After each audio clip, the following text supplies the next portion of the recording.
Bueno, podemos hacer un resumen muy cortito. En Génesis tenemos dos cosas muy grandes. Una es la creación de la humanidad y del pueblo de Dios. Comienza a gestarse el pueblo de Dios. Y la otra son las promesas de Dios que comienzan a aparecer en Génesis. En Éxodo tenemos la consolidación de ese pueblo de Dios y la salida de Egipto de ese pueblo de Dios. En Levítico tenemos leyes para ordenar al pueblo que están relacionadas con la santidad del pueblo, pero con la santidad de Dios, con la unicidad de Dios, ¿sí? Cada mandamiento refleja lo único que es Dios. Dios es santo y eso es una expresión máxima de altura moral. O sea, Dios todo lo hace bien, Dios todo lo hace correctamente, Dios es superior a todo y quiere que su pueblo moralmente sea superior a los demás. Entonces las leyes tenían que ver con reflejar el carácter de Dios en esto, en su altura moral, pero también con orden y santidad para el pueblo, ¿sí? Y entramos en Números. Números va a registrar 39 de los 40 años que pasa Israel en el desierto. O sea, casi todos los años que Israel está en el desierto están registrados en Números. Comienza con una generación que sale de Egipto y va a terminar este libro, Números, con una generación que llega a la tierra prometida, ¿sí? El comienzo de Números con la generación de israelitas que salen de Egipto, del Éxodo, pero ninguno de ellos vive para entrar a la tierra prometida. Números termina con esta nueva generación. La generación que sale de Egipto va muriendo de a poco en el desierto. Dios los castiga y ellos no pueden entrar a la tierra prometida. Esto pasó más o menos en 1440 antes de Jesús, ¿sí? 1440, o sea, más o menos hace 3400 años, un poquito más. ¿Qué sombras de Jesús hemos visto hasta acá? ¿Cuál se acuerdan? ¿Alguna figura o sombra de Jesús y de su obra? En Génesis, en Éxodo, en Levítico, en Números. Claro. La roca, ¿cuál más? Al principio la promesa de que tenía que venir un Salvador. Que iba a venir un Salvador. Las pieles de animales, ¿se acuerdan que son vestidas, se usan para vestidos de Adán y Eva? ¿Qué más? La nube, la columna de fuego, la nube que los acompaña y los cuida. Noé, el arca, ¿sí? ¿Y la Pascua? El Cordero de Pascua. El tabernáculo, varias sombras de Jesús, ¿sí? Varias sombras de Jesús y de su obra. Y comenzamos en Números, voy a mencionar muy rápido, en Números 20 pasa algo muy parecido a lo que va a pasar en Números y también lo podemos ver en Jueces. Lamentablemente los humanos somos personas, somos unos seres que somos cíclicos y a veces nos olvidamos de las cosas que Dios hace con nosotros. Y recuerden que en algún momento el pueblo tuvo sed. ¿Y qué pasó cuando tuvo sed? Salió agua, Dios les dio agua. ¿De dónde salió el agua? De una roca que Moisés tuvo que golpear. Comienza un altercado entre la gente y Dios y se quejan de no tener agua, extrañan a Egipto y Dios le da las instrucciones a Moisés. Moisés hace caso, golpea la roca, señal de juicio contra la roca, roca señal de Cristo, símbolo de Cristo, y sale agua de ahí. Bueno, y nuestro Cristo nos da agua de vida, ¿no? Pero en Número 20 vuelve a pasar esto. El pueblo tiene sed. El pueblo se queja. El pueblo dice, pero estamos mejor en Egipto. ¿Qué venimos a hacer acá? Nos vamos a morir de sed. ¿Y qué creen que va a pasar? Dios le da instrucciones a Moisés, pero le dice a Moisés, háblale a la roca. Y Moisés, que ya estaba desconfiando de Dios, ya Moisés y Aarón estaban ya con poca fe, no le habla a la roca, le pega de nuevo. Y en ese arrebato quizá de malestar de Moisés, ¿saben qué le cuesta a Moisés ese arrebato? No entra a la tierra prometida. Muchas veces nosotros somos como Moisés y podemos pensar, bueno, pero yo soy Moisés, soy el libertador de Israel, soy el primer gran profeta de Israel. No me va a dejar Dios afuera a mí si soy Moisés. Y a veces nosotros tenemos una idea parecida. Creemos que porque venimos a la iglesia, creemos porque quizás nos portamos bien, frente a un pecado pensamos que Dios no nos va a castigar. Y Moisés nos deja un ejemplo grande de esto. No importa quién seas, si haces algo malo, vas a recibir las consecuencias de lo que hiciste. Por eso es muy importante que todos nosotros no nos creamos nada, que sepamos que dentro nuestro está el mismo pecador que hubo desde el principio. Dentro nuestro está todo el potencial para hacer daño, para pecar. Y Moisés recibe el castigo y no entra a la tierra prometida. En Colosenses 3:25 dice, pero si hacen lo que está mal, recibirán el pago por el mal que hayan hecho, porque Dios no tiene favoritos. Ni Moisés se salvó. Miren que Moisés había visto las plagas, había visto las señales, había visto el mar rojo abierto en dos, había visto cómo Dios alimentaba a los israelitas en el desierto, cómo les daba agua. Moisés había sido mediador, había hablado de una manera muy especial con Dios. Y sin embargo Moisés en algún momento baja la guardia, desconfía de Dios, y fíjense qué caro cómo pagó este pecado Moisés. Dios no hace excepción de personas en esto tampoco. Tenemos que estar atentos a no ser desagradecidos como el pueblo, atentos a no creer que Dios no nos va a castigar si pecamos, a creer que Dios no nos va a castigar si pecamos, estar atentos a no bajar la guardia. Fíjense, Hebreos 12. Vamos a Hebreos 12, vamos a leer del 5 al 9.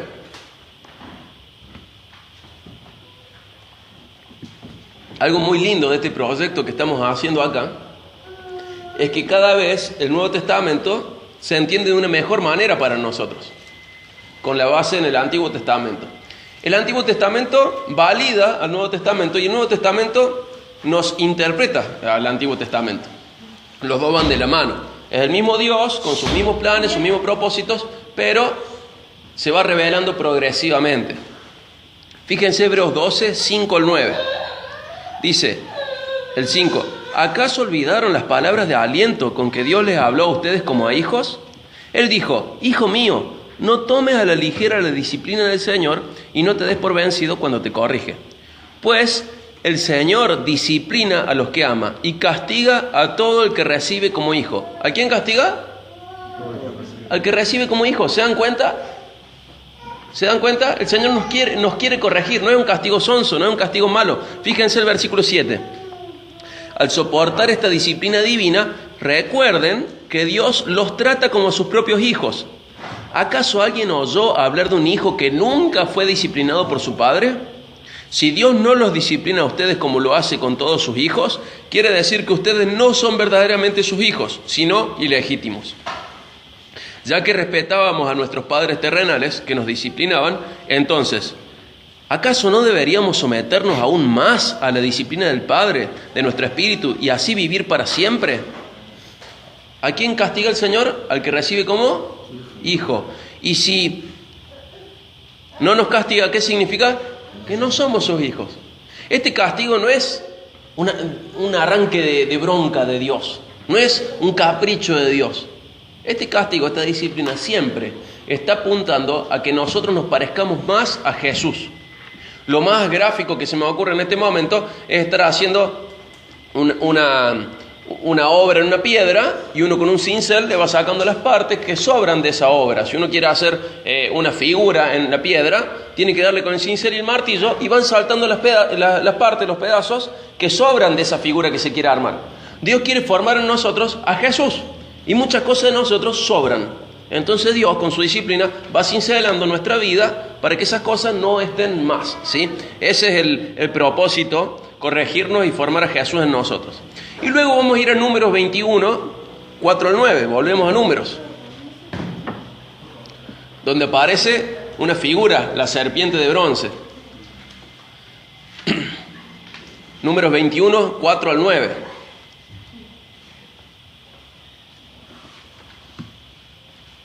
Antes de Números 21, 4, Israel ya estaba probándose como fuerza militar. Ellos se probaban, confiaban en Dios y Dios les daba victorias, ¿sí?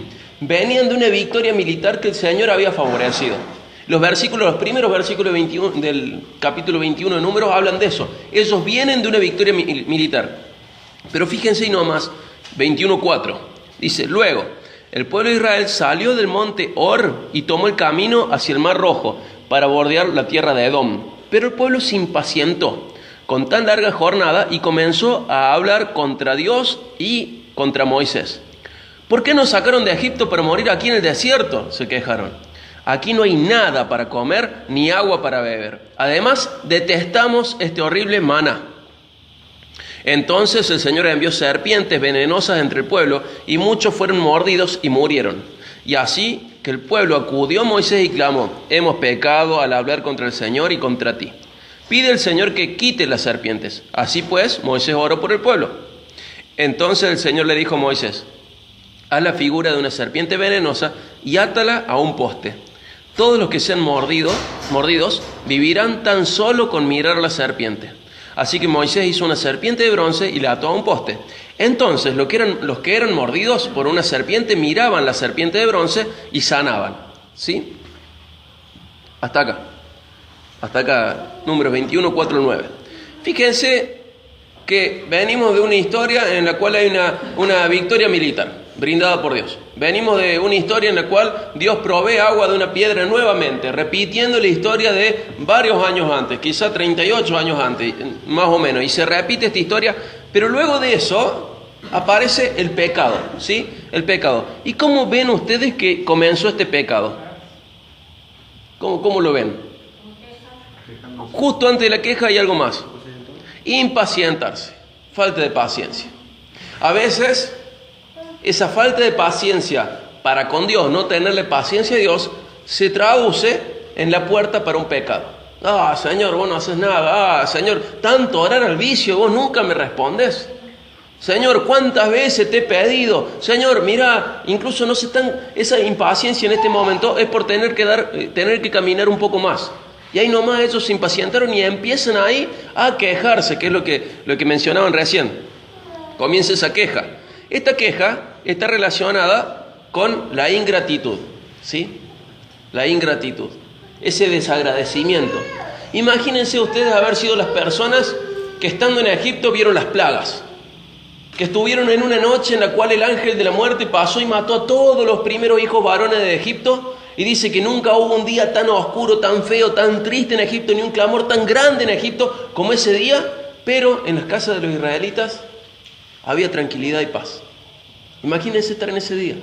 Imagínense que la potencia mundial los sigue a ustedes por el desierto y se paran frente al Mar Rojo y el Mar Rojo se abre. Y el Señor los libera del mejor ejército del mundo en ese momento, a través de milagros. Y llegan al desierto y tienen sed y el Señor abre la piedra y sale agua. Tienen hambre y el Señor manda maná, una comida deliciosa que venía del cielo, luego codornices que venían traídas con el viento. Una y otra vez, durante muchísimos años.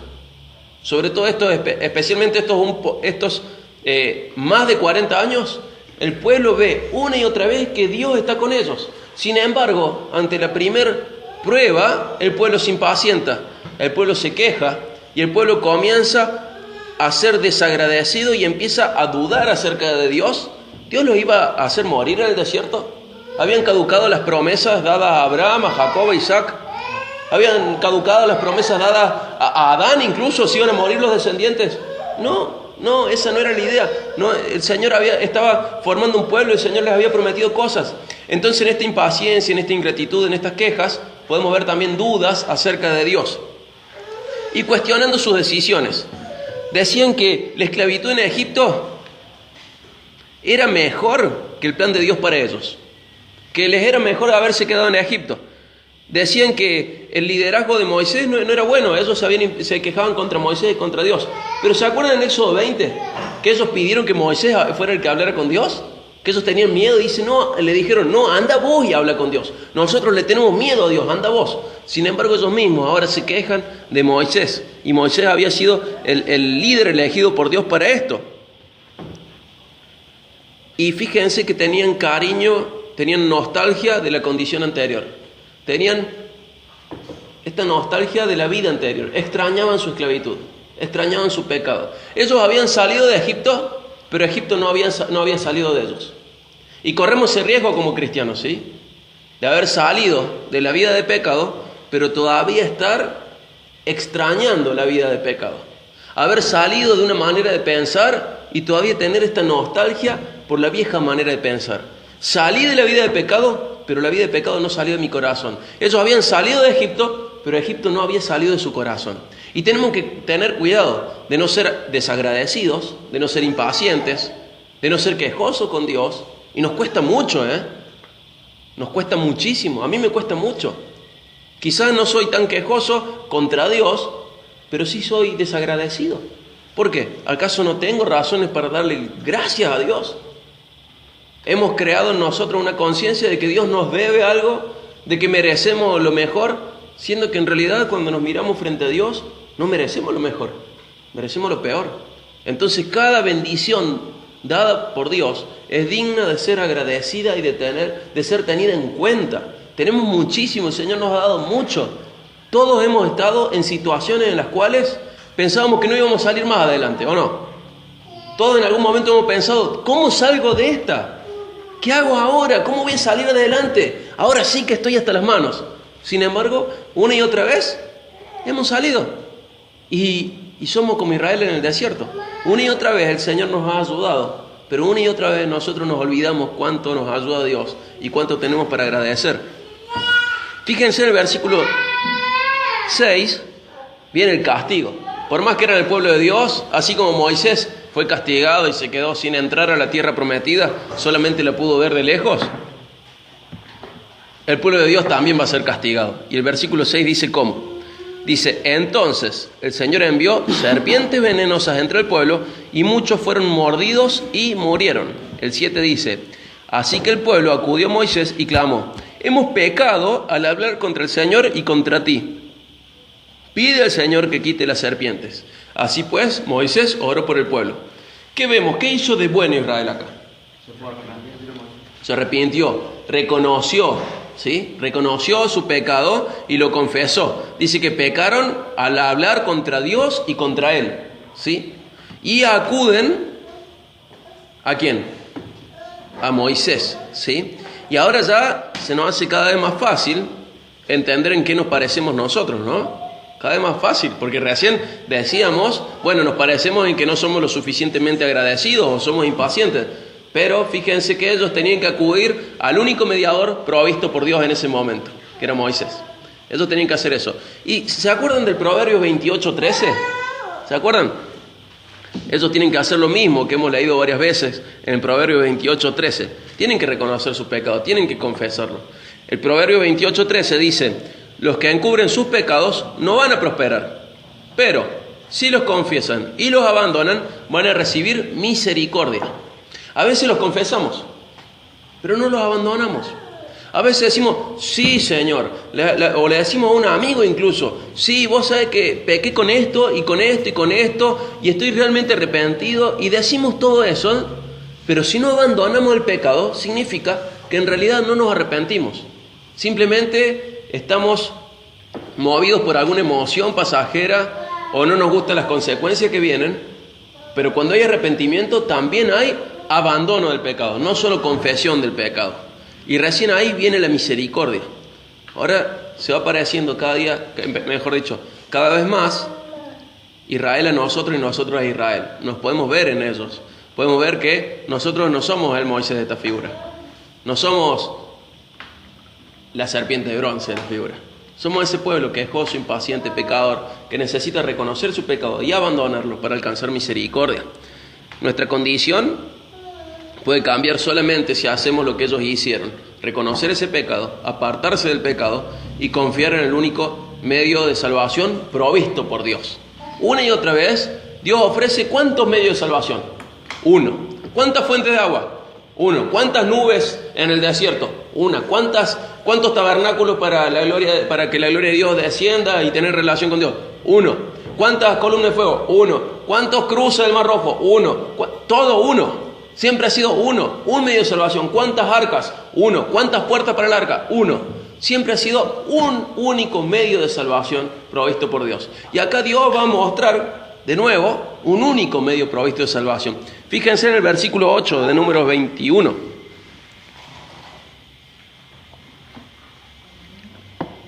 Dice así.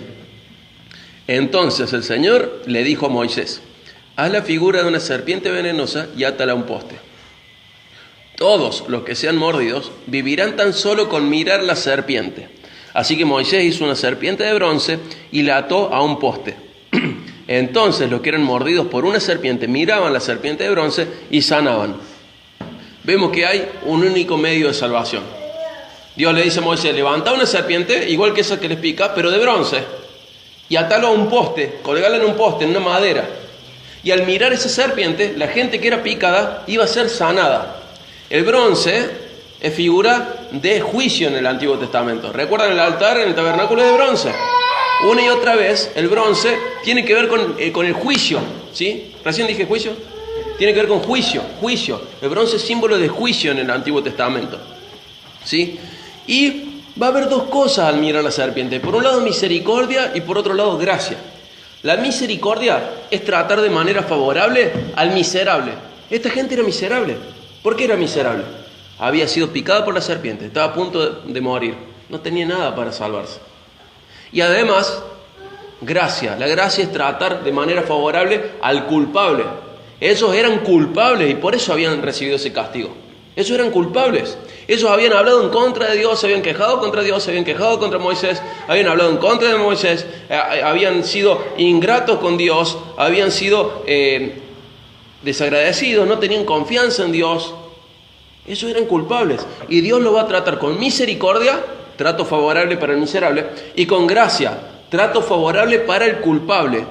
Miserables y culpables, como nosotros. Nosotros somos como ellos, miserables y culpables. Y este medio de salvación tenía una señal de juicio, iba a ser de bronce, iba a ser levantado en una madera y exigía la mirada del necesitado para ser salvado. ¿A qué le suena? ¿A quién? Alguien que representa juicio y es levantado en una madera frente a todos. Cristo, sombra de Cristo, ¿sí? Sombra de Cristo, figura de Cristo. ¿Había otra alternativa de salvación? No, una única alternativa. ¿Alguien podría salvarse de otra manera? No, lo mismo pasa con Cristo. No hay otra alternativa. Un solo camino, una sola verdad, una sola vida, dice Juan 14:6. Cristo. Jesús es el camino, la verdad y la vida. Nadie va a Dios si no es a través de Jesús. No hay otro camino, no hay otra verdad, no hay otra vida. Solamente la verdad, la vida y el camino están en Cristo. Nadie puede llegar a Dios, nadie puede ir al cielo si no es a través de Cristo. Única manera de salvación, única alternativa. No importa si había problema de visión. Si uno era corto de vista, ¿iba a importar? No, porque esto dependía del poder de Dios, no de la incapacidad del necesitado. ¿Y el dolor se sufría igual? Sí. El dolor por haber pecado y porque la serpiente te había picado, se sufría igual. Por eso muchas veces nuestra vida tiene consecuencias de pecado, de la misma manera. Hay consecuencias que no se van. El Señor nos lleva al cielo, nos lleva a vivir con Él, nos pone en una relación correcta con Él. Pero muchísimas veces, casi siempre, el pecado tiene consecuencias en nuestras vidas. Y las serpientes dolían, y las picadoras dolían. Y si no se miraba el único camino de salvación, no solo dolían, sino que llevaban a la muerte. Y así es esta vida. Hemos pecado, y eso nos separa de la gloria de Dios, nos separa de Dios. Y hay consecuencias del pecado. Pero si miramos a Cristo, hay salvación. A pesar de la consecuencia del pecado. Hay salvación para nosotros. ¿Podría haber un mediador entre la serpiente de bronce y la persona? O sea, ¿otra persona podía mirar por otra persona la serpiente? Era algo personal. Lo mismo pasa con Cristo. La relación con Dios a través de Cristo es personal. Mi hijo, cuando nazca, no va a ser un nieto de Dios porque yo soy hijo de Dios. Dios no tiene nietos, Dios tiene solamente hijos, ¿sí? Cada uno de nosotros tiene que tener una relación personal con Dios. No importa si tu hermano, tu papá, tu mamá, tu hijo, tu vecino va al cielo y tiene una relación correcta con Dios. Si vos no tenés una relación correcta con Dios, no hay salvación. Esto es personal, ¿sí? Cada uno tiene que mirar a aquel que fue levantado sobre un madero, quien recibió el juicio en nuestro lugar, para ser salvo. Nadie le puede mirar a Cristo por otra persona. Esto es algo personal. Y fíjense, vamos a ir a Juan 3, 14 al 17.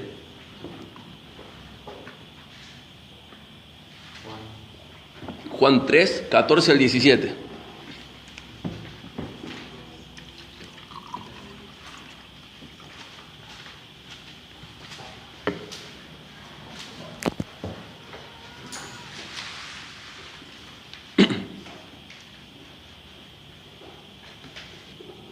Vemos cómo se hace evidente, ¿no?, la sombra de Jesús y la sombra nuestra. Porque es la sombra de Jesús por un lado, pero también del Evangelio. Y el Evangelio tiene que ver con nosotros, los pecadores, los necesitados, los miserables y culpables. Juan 3, 14 al 17. Dice así. Y así, está Jesús hablando con Nicodemo. Un día a la noche, Jesús está hablando con una persona que fue a hablar con él. Dice así el 14, Juan 3, 14. Y así como Moisés levantó la serpiente de bronce en un poste en el desierto, así deberá ser levantado el Hijo del Hombre, o sea, Cristo, para que todo el que cree en Él tenga vida eterna. Pues Dios amó tanto al mundo que dio su único Hijo, para que todo el que cree en Él no se pierda, sino que tenga vida eterna. Dios no envió a su Hijo al mundo para condenar al mundo, sino para salvarlo por medio de Él. ¿Quién iba a ser levantado como esa serpiente? Cristo. Y la gente, así como tuvo que mirar a esa serpiente, tiene que creer en Cristo para salvación. Y esto es, en parte, porque Dios nos ama, ¿sí? En parte es porque Dios nos ama. Y dice, al final del versículo 17, ¿cuál es el propósito? Salvar al mundo por medio de Jesús. Dice que no hace falta, que Jesús no vino a condenar al mundo. ¿Por qué no vino a condenar al mundo? Porque ya estábamos condenados. ¿Por qué la serpiente no condenó a nadie, esa de bronce? Porque la gente ya había sido picada. La serpiente estaba para salvación. Cristo está para salvación. La condenación se la aportamos nosotros solitos. No nos hace falta la ayuda de nadie. Solitos nos hemos condenado. Solitos hemos sido impacientes, ingratos, quejosos con Dios. Solo nos hemos rebelado. Solo hemos hecho lo malo una y otra vez. Jesús no le hacía falta condenarnos, porque ya nosotros hemos sido condenados solos. Sino que lo que Jesús vino a hacer es salvarnos. Dios nos va a salvar, nos salva a través de Cristo. Fíjense ahí también en Juan 12:32. Juan 12:32.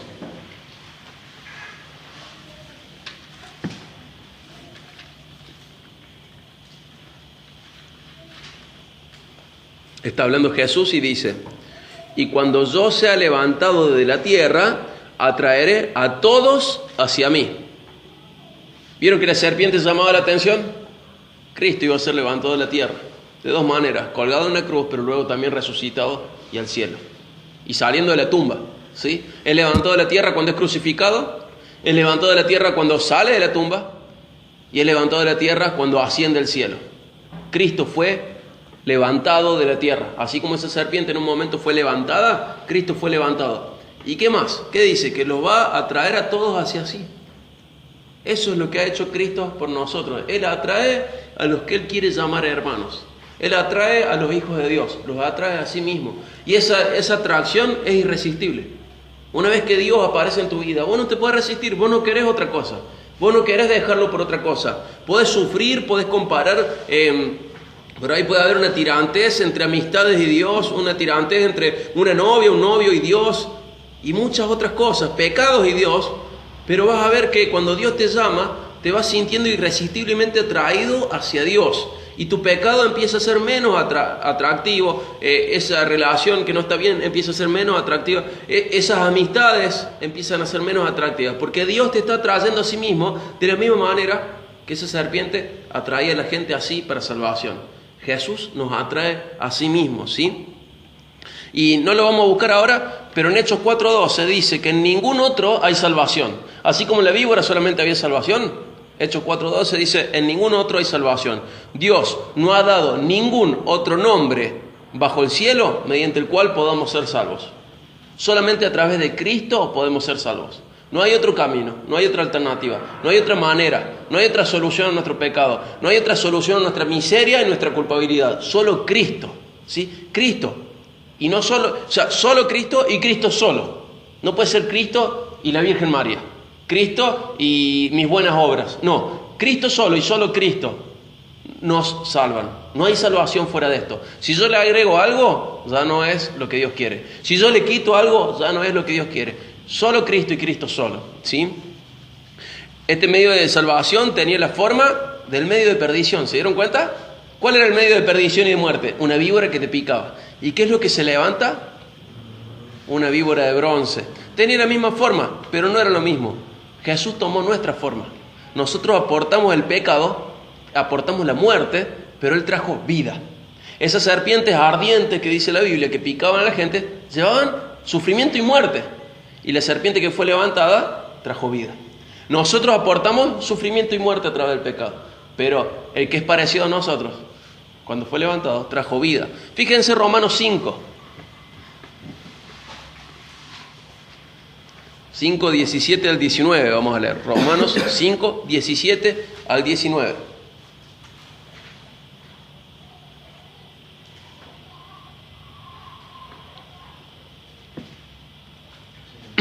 Romanos 5, 17 al 19. Dice así. Romanos 5, 17 al 19. Dice así. Pues el pecado de un solo hombre, Adán, hizo que la muerte reinara sobre muchos, pero aún más grande es la gracia maravillosa de Dios y el regalo de su justicia. Porque todos los que lo reciben vivirán en victoria sobre el pecado y la muerte por medio de un solo hombre, Jesucristo. Así es, un solo pecado de Adán trae condenación para todos, pero un solo acto de justicia de Cristo trae una relación correcta con Dios y vida nueva para todos. ¿Qué trajo el pecado de Adán?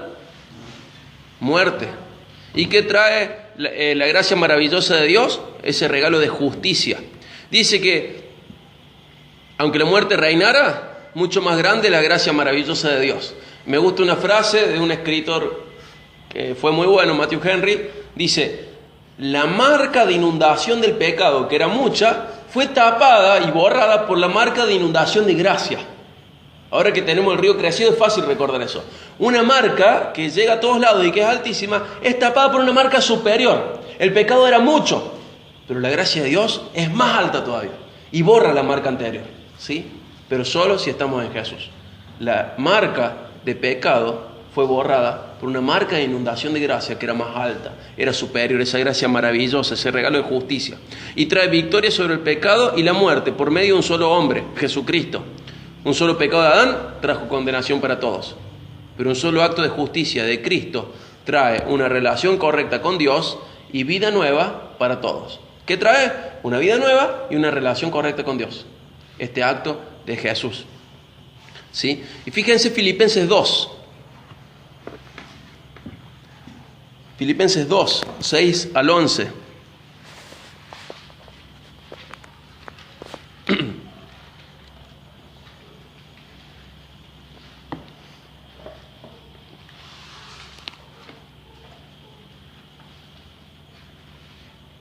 Vemos que Cristo era parecido a Adán y era parecido a nosotros, pero no era exactamente igual. Él era hombre, pero también era Dios. Así como estas serpientes de carne trajeron muerte y sufrimiento, pero la serpiente de bronce trajo salvación a través de un acto de Dios, pero eran parecidas, pero eran diferentes. Bueno, nosotros hemos traído muerte, sufrimiento, pecado, y alguien como nosotros, pero diferente, trajo salvación por un acto de Dios. Fíjense Filipenses 2, 6 al 11. Hablando de Jesús dice, aunque era Dios, no consideró que el ser igual a Dios fuera algo a lo cual aferrarse. En cambio, renunció a sus privilegios divinos, adoptó la humilde posición de un esclavo y nació como un ser humano. ¿Qué hizo Jesús? Vio que era como Dios y ¿qué hizo? Se agarró de eso y dijo, no, yo no bajo ni a palos a esta tierra. No. Dijo que no se aferró de eso, de ser como Dios. ¿Qué más dice? Que renunció a sus privilegios divinos. ¿Qué más dice? Que adoptó la humilde posición de un esclavo y nació como un ser humano. La serpiente de bronce era como las otras serpientes, pero no era igual. Cristo es como nosotros, pero no es igual. Dice, cuando apareció en forma de hombre, se humilló, dice el 8, se humilló a sí mismo en obediencia a Dios y murió en una cruz como morían los criminales. Y por eso, por lo tanto, Dios lo elevó al lugar máximo de honor y le dio el nombre que está por encima de todos los demás nombres, para que ante el nombre de Jesús se doble toda rodilla en el cielo y en la tierra y debajo de la tierra, y toda lengua declare que Jesucristo es el Señor, para gloria de Dios Padre. ¿Qué es Jesucristo? Es Señor. Y Él se despojó de sus privilegios divinos y tomó nuestra forma para traernos salvación a través del acto de Dios. ¿Y cómo podemos responder a esto? ¿Cómo podemos responder a lo que Dios hizo con nosotros? ¿Cómo podemos responder a la gran obra de Dios en la cual nos tuvo gracia y nos tuvo misericordia? Nos trató favorablemente a pesar de ser miserables y culpables. ¿Cómo podemos responder? La Biblia también nos dice eso. Fíjense Hebreos 12. Hebreos 12, 1 al 2.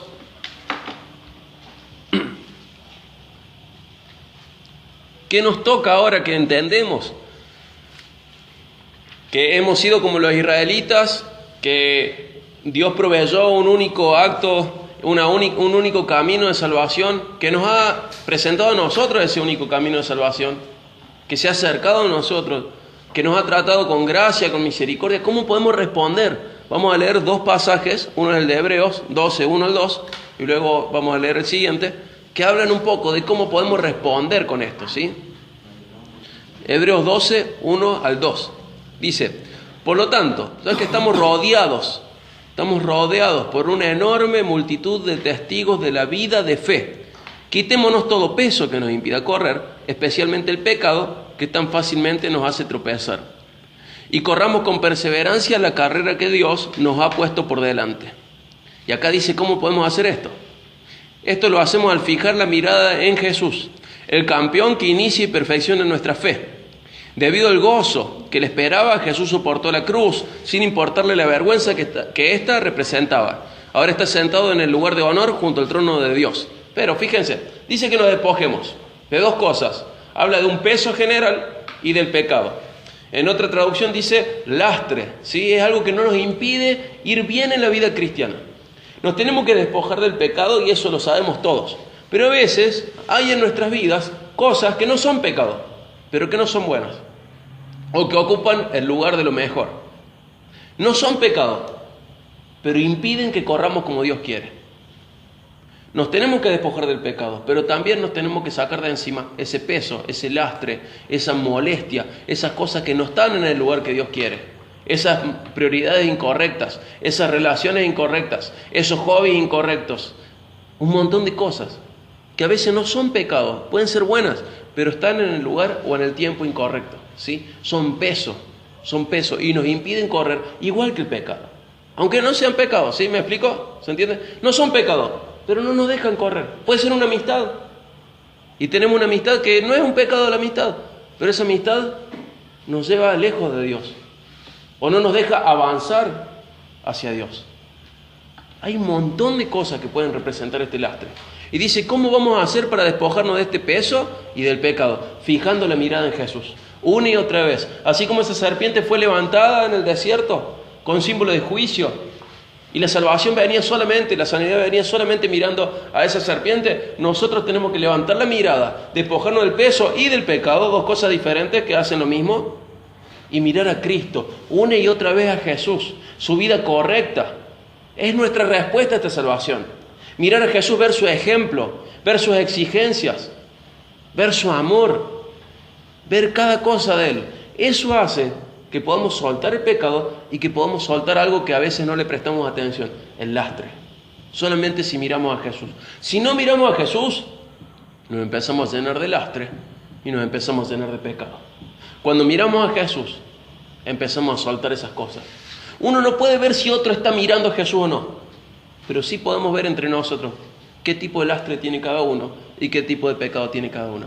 Y la solución a esto es mirar a Jesús. La respuesta, mejor dicho, la solución, de nuevo, la solución a esto es mirar a Jesús. No hay otra solución, ese es el camino. Yo la puedo caretear, puedo ser un hipócrita, pero mis pecados y mi lastre me dicen si estoy mirando a Jesús o no. Si mi lastre y mi pecado está disminuyendo, estoy mirando a Jesús. Pero si mi pecado y mi lastre están igual que ayer o están aumentando, es porque no estoy mirando a Jesús, estoy mirando a otro lado. A pesar de que venga a la iglesia, a pesar de que lea la Biblia y ore, no lo estoy mirando, no estoy mirando a Jesús, no estoy mirando su obra, no estoy mirando el símbolo mejor dicho, acá sí, no estoy mirando el juicio que hubo sobre Jesús. No es un símbolo ahí, es juicio. No estoy mirando cómo me sustituyó a mí frente al juicio, frente a la ira de Dios, frente a la justicia de Dios. No le estoy mirando, entonces desprecio lo que Él pretende de mí. No tengo miedo de deshonrarle. No tengo miedo de que otros hablen mal de Dios por culpa mía. No tengo temor ni respeto por deshonrarle. No me importa honrarle. ¿Por qué? Porque dejé de mirarle. Pero si le miramos, ese pecado y ese lastre tienen que ir disminuyendo. Y vamos a 1 Corintios 10. Ahí vamos a leer un pasaje muy relacionado con lo que hemos estado viendo hasta acá. Muy, muy relacionado.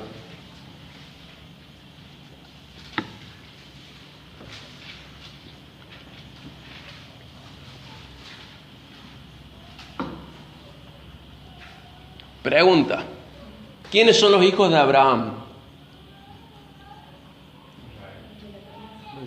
Los que creen en Dios. los que creen en Cristo. En un momento fue Israel, pero luego vemos que el pueblo de Dios está formado por los hijos de Abraham. Y los hijos de Abraham son los que creen en Cristo para salvación, ¿sí? No en Cristo como una figura histórica, sino en Cristo para salvación, que son dos cosas diferentes. Entonces, Abraham es nuestro antepasado en ese sentido, ¿sí? Por más que no seamos israelitas, Abraham es nuestro antepasado.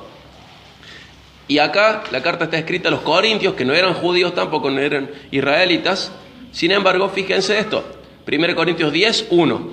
Vamos a leer hasta el 13 y luego el 31. 10, 1 al 13 y luego el 31. Dice el 1, amados hermanos, no quiero que se olviden lo que les sucedió a nuestros antepasados hace mucho tiempo en el desierto.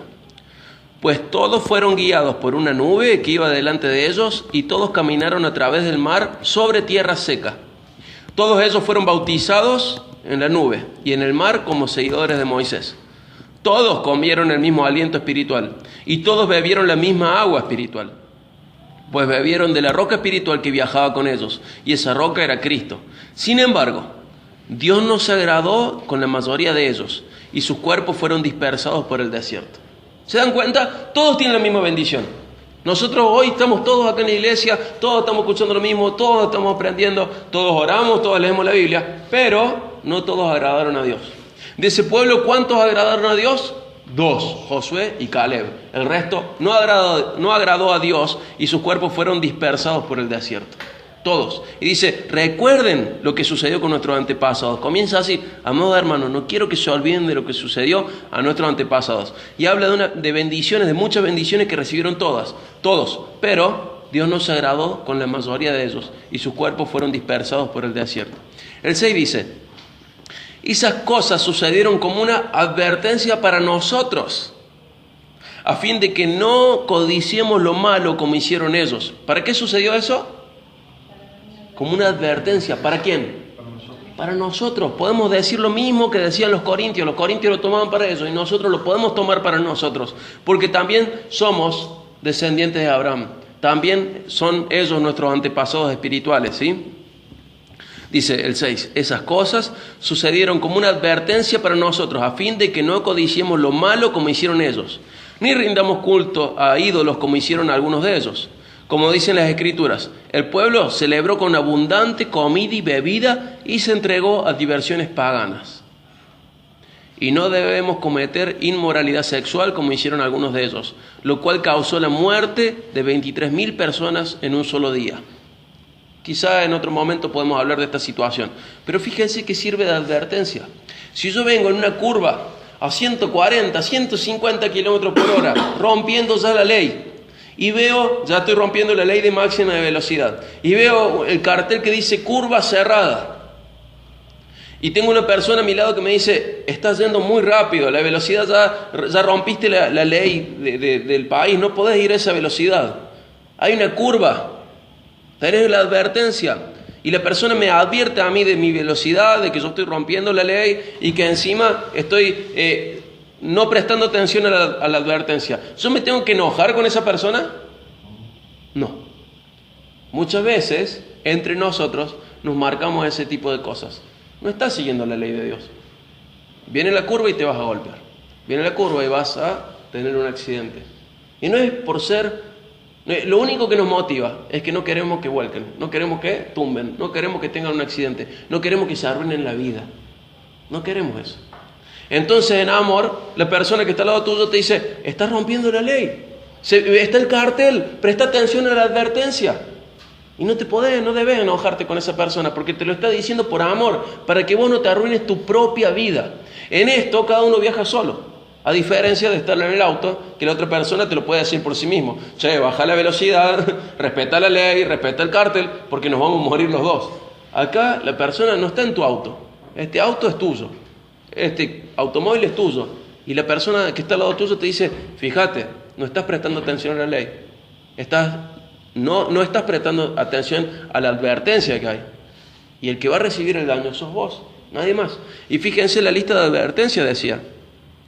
Estas cosas sucedieron como una advertencia para nosotros, decía el 6, a fin de que no codiciemos lo malo como hicieron ellos, ni rindamos culto a ídolos como hicieron algunos de ellos. ¿Tenemos ídolos nosotros? ¿Cuáles son nuestros ídolos? Cualquier cosa que compita en amor por Dios. Si yo, en mi mente, en mi voluntad, encuentro algo que está peleando con Dios el primer lugar, y elijo, no solo está peleando, sino que elijo que gane la otra cosa y no que gane Dios, ese es mi ídolo. Cualquier cosa. Y dice, no tengamos ídolos, dice, no rindamos culto a ídolos, como hicieron algunos de ellos. Dice que comieron, que tuvieron comida, bebida, y luego se entregaron a diversiones paganas. Y luego habla de la inmoralidad sexual y del castigo de Dios. Podríamos tocarlo más adelante a ese pasaje que está mencionando acá, que todavía no lo hemos tocado en este proyecto de mostrar el panorama del Antiguo Testamento, pero habla de una situación también en la cual hay mucho castigo. ¿Por qué? Porque estaban comportando sexualmente de manera diferente a lo que Dios les había pedido. Y Dios los castiga. Y le dice, no es así. Y ellos quieren seguir por su pecado. Israel una y otra vez elige lo malo, igual que nosotros. Y una y otra vez Israel recibe la consecuencia de su pecado. Una y otra vez, siendo pueblo de Dios, son castigados por Dios. Y una y otra vez, cuando Israel se arrepiente y confiesa sus pecados y se aparta de ellos, una y otra vez Dios les expresa gracia y misericordia. Pero es bueno prestar atención a las advertencias y aprender del error de otros y no tener que aprender con nuestros propios errores. Es mucho más sabia la persona que aprende de los errores de otro, ¿sí? De los errores de otro. No hace falta que vos te rompas la cabeza contra la pared para saber que la pared es dura. Hay mucha gente que ya tiene la cabeza rota y aprende de ellos y no siga su ejemplo, ¿sí? No hace falta equivocarte para aprender. Podés aprender de los errores de los demás. El versículo 9 de 1 Corintios 10 dice: tampoco deberíamos poner a prueba a Cristo como hicieron algunos de ellos y luego murieron mordidos por serpientes. Habían puesto a prueba a Dios. Y no murmuren como lo hicieron algunos de ellos y luego el ángel de la muerte los destruyó. Esas cosas les sucedieron a ellos como ejemplo para nosotros. Se pusieron por escrito para que nos sirvieran de advertencia a los que vivimos en el fin de los tiempos. ¿Para qué se pusieron? Advertencia de nuevo. ¿Y qué más? Ejemplo. Aprendamos de su ejemplo. No hace falta que vos hagas más las cosas para aprender. Aprende del ejemplo de los israelitas. Mira lo que les pasó a los israelitas. Presta atención. Tómate en serio estas cosas. Dice el versículo 12. Si ustedes piensan que están firmes, tengan cuidado de no caer. Las tentaciones que enfrentan en su vida no son distintas de las que otros atraviesan. Y Dios es fiel. No permitirá que la tentación sea mayor de lo que puedan soportar. Cuando sean tentados, Él les mostrará una salida para que puedan resistir.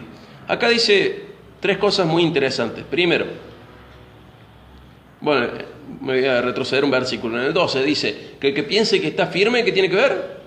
De no caer, ¿sí? De no caer. El que más ruido hace cuando cae, el que más firme cree que está. Todos debemos saber que estamos en una cuerda floja por nuestra carne pecaminosa, todo el tiempo. No significa que vayamos a perder la salvación porque no se pierde. Significa que incluso siendo salvos y estando camino al cielo, cuando confiamos en nosotros mismos y en nuestras propias fuerzas, nos podemos caer. Está el ejemplo de Moisés, claro, ahí. Mira Moisés. Moisés pensaba, no, bueno, pero yo soy mejor que ellos. No, ellos no entraron, vos tampoco vas a entrar. Pero Señor, tanto que aguanté, no importa cuánto aguantaste. Yo te di fuerza para aguantar y no las quisiste aprovechar. Y acá habla un poco de eso, ¿no? Dice, las tentaciones que enfrentan no son diferentes a las de otros. Ninguno de nosotros tiene super tentaciones. Todos tenemos las mismas, son fuertes, son pesadas. Todos corremos el riesgo de caer. Esto es bueno porque sabemos que los demás nos entienden. Todos somos especiales y únicos, pero nadie es tan especial y único como para no necesitar un consejo y no ser comprendido por otra persona. Ninguno de nosotros tiene una vida que es tan única y tan especial que nadie nos puede ayudar. Todos nosotros podemos ser ayudados por otro y recibir consejo. Todos. Porque a veces el pecado nos confunde. No le voy a contar a nadie. ¿Quién me va a entender? No sabes cómo es mi vida. No sabes todo lo que me pasó. No, todos tenemos las mismas tentaciones. Todos sufrimos y todos podemos recibir consejo y ayuda de Dios y de los demás. Dice que los demás lo atraviesan y habla de la fidelidad de Dios. Y lo muestra de 2 maneras. Una es que nunca vamos a ser tentados más allá de lo que podemos resistir. O sea que cada vez que caemos, ¿por qué es? Porque no aprovechamos las fuerzas que Dios nos dio. Y además dice, no solo nunca vas a ser tentado más allá de lo que puedas resistir, sino que además, cuando aparezca la tentación en tu vida, Dios va a proveer una salida. O sea que cuando pecamos, pasan dos cosas. Por un lado, no aprovechamos la fuerza de Dios para resistir. Y por otro lado, no queremos ver la salida. No la queremos ver, no la queremos aprovechar. Pero fíjense que Dios provee dos cosas y es fiel consigo mismo en darnos esto que nos prometió. Nunca la tentación va a ser más grande que nuestras fuerzas en Dios y nunca va a estar sin salida. Siempre el pecado tiene una salida al lado. Siempre, mejor dicho, siempre la tentación tiene una salida al lado. Cuando yo decido pecar es porque no estoy usando la fuerza de Dios. Cuando yo decido pecar es porque no estoy usando la salida de Dios, ¿sí? No tenemos excusa frente al pecado. No tenemos excusa frente a la tentación. Vamos a caer 1.000.000 o más de veces. Vamos a caer una y otra vez. Pero tenemos que comenzar a capacitarnos en distinguir las fuerzas que Dios nos da y la salida que Dios nos da. Y no jugar, aprovecharlas. Y el 31 es una clave re grande para que podamos poner en práctica muchas de estas cosas. Habla de algo muy básico. 1 Corintios 10:31 dice, así que, sea que coman o beban, ¿alguno se olvidó de comer y de beber hoy? ¿Alguno se le pasó por alto? Uy, me olvidé. No, ¿verdad?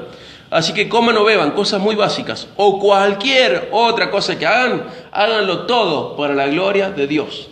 La mejor manera de no pecar es tener en cuenta esto, ¿sí? Todo lo que hemos leído. Y hacer este énfasis final. Tengo que ver, ¿esto que estoy haciendo le da gloria a Dios? Nuestros lastres, esas cargas, esos pesos que hablábamos que no son pecados, pero no le dan gloria a Dios. Y cuando vemos, decimos, esto le da gloria a Dios, y vemos que no, es más fácil descartarlo. Si estamos buscando vivir de tal manera que le demos gloria a Dios con nuestros actos, estamos de a poco aprovechando todas las salidas que Dios ofrece frente a la tentación, aprovechando toda la fuerza que Dios ofrece frente a la tentación, estamos aprovechando las advertencias y el ejemplo que Dios nos dio con los israelitas. Estamos viviendo como Él merece, luego de haber levantado a su Hijo, siendo juzgado y encontrado culpable por cargar nuestro pecado en Él, en nuestro lugar, estamos dándole a Dios la respuesta que Él merece por lo que hizo a favor nuestro. Estamos dándole a Dios la respuesta que Él merece por su misericordia, el trato favorable para el miserable, y por su gracia, ese trato favorable para el culpable. Estamos dándole la respuesta que Él merece. Él es digno de recibir gloria con nuestras vidas. Él es digno de nuestra adoración. Tengo que mirar una y otra vez a Jesús, su ejemplo, su obra, y buscar hacer hasta lo más básico de nuestras vidas, buscando darle gloria a Dios. Eso forma parte de lo que Dios merece de nosotros, por su gracia y misericordia volcada en nosotros. Él es digno de nuestra adoración, Él es digno de nuestras vidas, ¿sí? Él levantó a su Hijo para salvar a los miserables y culpables. Él es digno de que nosotros vivamos para su gloria, ¿sí? Él es digno, Él lo merece. Él lo merece. Él merece toda la gloria de parte nuestra.